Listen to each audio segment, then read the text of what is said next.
આજની જે મીટિંગ છે એ મીટિંગનો એજન્ડા શું? તો સૌથી પહેલા એજન્ડા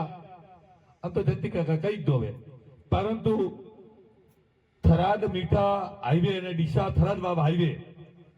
જે ચોકડી પડે છે, 4 રસ્તા પડે છે, એ જગ્યાએ ગૌ માતાની મૂર્તિને સ્થાપિત કરવી, પ્રતિષ્ઠિત કરવી. આપણા જગતગુરુ શંકરાચાર્ય પરમારાધ્ય પરમ ધર્માધીશ અનંત શ્રી વિભૂષિત જ્યોતિષ પીઠાધીશ્વર આદરણીય પૂજ્ય શંકરાચાર્ય અવિમુક્તેશ્વરાનંદ સરસ્વતીજી મહારાજની ગૌ માતા રાષ્ટ્રમાતા ની ચળવળ અભિયાન અંતર્ગત આપણા બનાસકાંઠા જિલ્લાના ગૌ સંસદ તરીકે શ્રી રામભાઈ રાજપૂતની વરણી એમણે કરી અને આપણને એવા ગૌ સાંસદ મળ્યા કે જેનાથી કરી અને તેમણે પ્રયત્ન કર્યો કે નવસર્જિત વાવથરા જિલ્લો બની રહ્યો છે. ત્યારે નવસર્જિત વાવથરા જિલ્લામાં સૌથી પહેલું મોટું કામ અમારી વેદ લક્ષણા રાષ્ટ્રમાતા ગૌ માતાની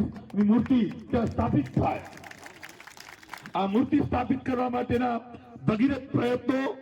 તમામ ગૌ ભક્તો, ગૌશાળા સંતો, મહંતોના સાથ સહકાર સહયોગ થકી રામભાઈ રાજપૂતે આગેવાની લીધી એ ગૌ સંસદ તરીકે પોતાની કામગીરીને ઉજ્જવળ બનાવી છે. એના માટે લાખ લાખ અભિનંદનને પાત્ર સૌથી પહેલા રામભાઈ રાજપૂત બને છે. એ રામભાઈ રાજપૂતે આપણા સૌ લોકોને એકત્રિત કરી આપણા સૌના લોકપ્રિય ધારાસભ્ય થરાદ વિધાનસભા ક્ષેત્રમાંથી ગુજરાતમાં પ્રતિનિધિત્વ કરતા ગુજરાત વિધાનસભાના સન્માનનીય અધ્યક્ષ,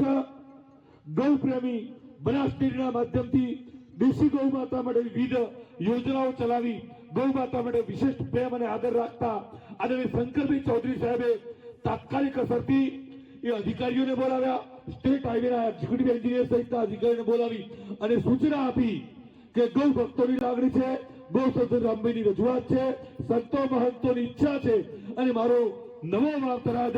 જિલ્લો નવસર્જિત જિલ્લામાં ગૌ માતાની પ્રેરણા લોકોને દર્શન આવતા અને જતા ચારે બાજુથી થાય એટલા માટે એમની લાગણીની સાથે મારીઓ પણ સૂર પુરાવું છું અને આ જગ્યાએ નેશનલ હાઈવેની ચોકડી ઉપર એ ગૌ માતાને સ્થાપિત કરવાની મંજૂરી આપવામાં આવે અને એના પરિણામે આપણને મંજૂરી મળી છે. એ મંજૂરી થકી ગૌ માતાની પ્રતિમાને સ્થાપિત કરવા માટે આપણે આગળનું કામ હાથ ધરી રહ્યા છે. એના માટે આપણે અભિવાદન અને કાર્યક્રમ કરવા જઈ રહ્યા છીએ. આજે